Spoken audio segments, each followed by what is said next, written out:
নমস্কার বন্ধুরা, সাবজেক্ট শর্টসে তোমাদের সবাইকে স্বাগত। প্রাচীন ভারতের ইতিহাসে ১৬টি মহাজনপদাজের মধ্যে মগধ কিভাবে রাজনৈতিক দ্বন্দ্ব পেরিয়ে সবচেয়ে শক্তিশালী রাজ্য এবং একটি বিশাল এম্পায়ার বা সাম্রাজ্যের কেন্দ্রে পরিণত হল, তা নিয়ে আজ আমরা বিস্তারিত আলোচনা করব। মগধের এই বিশাল সাম্রাজ্যের ভিত্তি মূলত ৩টি ডাইনেস্টি স্থাপন করেছিল। এই ৩টি ডাইনেস্টি হল হরিয়ানকা, শিশুনাগা এবং নন্দ। হরিয়ানকা ডাইনেস্টি রাজত্ব করেছিল আনুমানিক ৪৪৪ বিসিই থেকে ৪১৩ বিসিই পর্যন্ত। এরপর আসে শিশুনাগা ডাইনেস্টি, যাদের সময়কাল ছিল ৪১৩ বিসিই থেকে ৩৪৫ বিসিই, এবং সবশেষে নন্দা ডাইনেস্টি, যারা ৩৪৫ বিসিই থেকে ৩২১ বিসিই পর্যন্ত রাজত্ব করে, এবং এটি ছিল প্রথম নন ক্ষত্রিয় ডাইনেস্টি। মগধের উত্থানের গল্প শুরু হয় হরিয়ানকা ডাইনেস্টি দিয়ে। এই বংশের ভিত্তি সম্ভবত বিম্বিসারার ঠাকুরদা আনুমানিক ৫৬০ বিসিই নাগাদ স্থাপন করেছিলেন, তবে বিম্বিসারাকেই এই ডাইনেস্টির প্রকৃত প্রতিষ্ঠাতা হিসেবে ধরা হয়। তিনি মগধকে একটি সর্বোচ্চ শক্তিতে পরিণত করেছিলেন।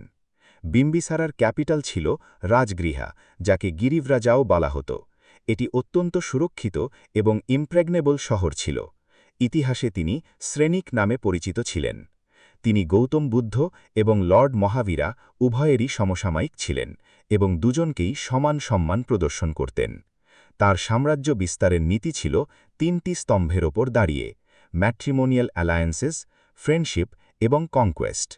কনকোয়েস্ট বা বিজয়ের ক্ষেত্রে তিনি অঙ্গের শাসক ব্রহ্মদত্তকে পরাজিত করে তা দখল করেন।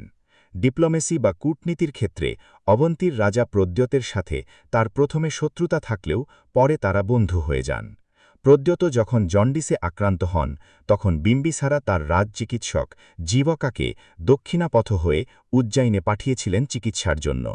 ডিপ্লোম্যাটিক প্রেস্টিজ বাড়াতে এবং মগধকে পশ্চিম ও উত্তরে প্রসারিত করতে তিনি ম্যাট্রিমোনিয়াল অ্যালায়েন্সেস বা বৈবাহিক সম্পর্কের সাহায্য নিয়েছিলেন। তার প্রধান ৩ স্ত্রীর কথা জানা যায়। প্রথমজন হলেন মহাকোশালা, যিনি কোশালার রাজকুমারী এবং প্রসেনজিতের বোন ছিলেন। এই বিয়ের ফলে যৌতুক হিসেবে কাশী পাওয়া যায়, যা থেকে বিপুল রাজস্ব আসত।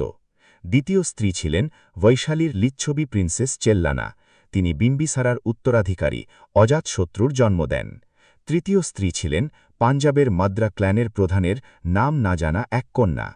বিম্বিসারার পর সিংহাসনে বসেন তার পুত্র অজাতশত্রু। তিনি ছিলেন হরিয়ানকা ডাইনেস্টির সবচেয়ে শক্তিশালী এবং আক্রমণাত্মক শাসক। সিংহাসন দখল করার অধৈর্যতায় তিনি তার পিতা বিম্বিসারাকে হত্যা করেছিলেন বলে বিশ্বাস করা হয়। ইতিহাসে তিনি কুনিক নামে পরিচিত। অজাতশত্রু কঠোরভাবে সামরিক বিজয়ের মাধ্যমে সাম্রাজ্য বিস্তারের নীতি অনুসরণ করতেন। বিম্বিসারার মৃত্যুতে ক্ষুব্ধ হয়ে অজাতশত্রুর মামা কোশালার রাজা প্রসেনজিৎ কাশী ফিরিয়ে দেওয়ার দাবি জানান। অজাতশত্রু এই দাবি প্রত্যাখ্যান করলে এক ভয়ঙ্কর যুদ্ধ শুরু হয়, যেখানে শেষ পর্যন্ত প্রসেনজিৎ আত্মসমর্পণ করে কাশী ফিরিয়ে দেন এবং কোশালাকে মগধের অন্তর্ভুক্ত করা হয়।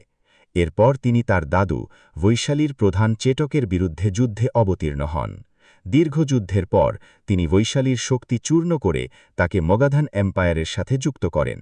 সম্ভাব্য আক্রমণ থেকে বাঁচতে তিনি রাজগৃহাকে ফর্টিফাই করার কাজ শুরু করেছিলেন। তার রাজত্বকালেই গৌতম বুদ্ধের মৃত্যু হয় এবং তিনি ফার্স্ট বুদ্ধিস্ট কাউন্সিলের আয়োজন করেছিলেন। অজাতশত্রুর সামরিক বাহিনীর 2টি উল্লেখযোগ্য অস্ত্র ছিল। একটি হল মহাশিলাকন্তকা, যা ক্যাটাপাল্টের মতো পাথর ছোড়া একটি বিশাল ওয়ার ইঞ্জিন। অন্যটি হল রথামুসালা, যা মারণাস্ত্রযুক্ত একটি রথ, যা বিপুল হত্যার জন্য ডিজাইন করা হয়েছিল। অজাতশত্রুর পর আসেন উদয়ভাদ্র বা উদায়ীন। তার সবচেয়ে বড় কাজ হল পাটালিপুত্র বা আধুনিক পাটনাতে একটি নতুন রাজধানী স্থাপন করা। এই নতুন রাজধানীটি গঙ্গা এবং সোন নদীর সংযোগস্থলে অবস্থিত। উদায়ীনের উত্তরাধিকারীরা ক্রমাগত পিতৃহত্যা করতে থাকায় মগধের জনগণ ক্ষুব্ধ হয়ে ওঠে। তারা সক্রিয়ভাবে শিশুনাগাকে রাজা হিসেবে নিযুক্ত করে, যিনি মূলত বারাণসীতে নিযুক্ত একজন আমাত্য বা ভাইসরয় ছিলেন। এভাবেই শুরু হয় শিশুনাগা ডাইনেস্টি। শিশুনাগা সাময়িকভাবে সাম্রাজ্যের রাজধানী বৈশালীতে সরিয়ে নিয়েছিলেন। তার সবচেয়ে বড় অ্যাচিভমেন্ট হল অবন্তীকে পরাজিত করে মগধের অন্তর্ভুক্ত করা। এর ফলে তাদের ১০০ বছরের পুরনো শত্রুতার অবসান ঘটে। শিশুনাগার পুত্র এবং ইমিডিয়েট সাকসেসর ছিলেন কালাসোকা।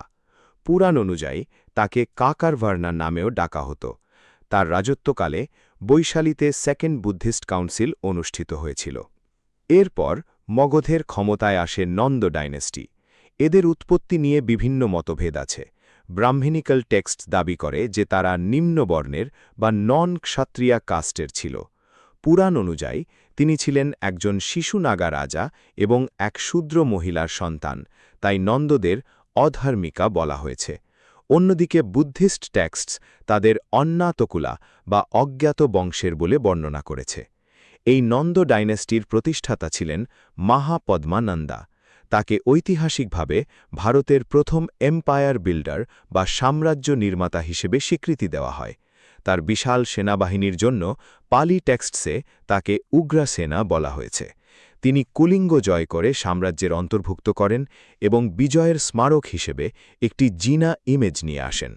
মহাপদ্মানন্দা দুটি বিশেষ উপাধি ধারণ করেছিলেন: একরাট, যার অর্থ একমাত্র সার্বভৌম শাসক যিনি অন্য সব রুলিং প্রিন্সেসদের ধ্বংস করেছিলেন, এবং সর্বাক্ষত্রান্তাকা, যার অর্থ ক্ষত্রিয়দের ধ্বংসকারী।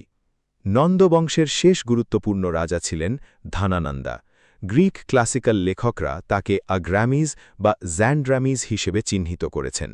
তার নিয়ন্ত্রণে এত বিশাল এক সেনাবাহিনী ছিল যে আলেকজান্ডার দ্য গ্রেট যখন পঞ্জাব আক্রমণ করেন তখন এই বাহিনীর ভয়েই তিনি মগধের দিকে এগোতে সাহস পাননি।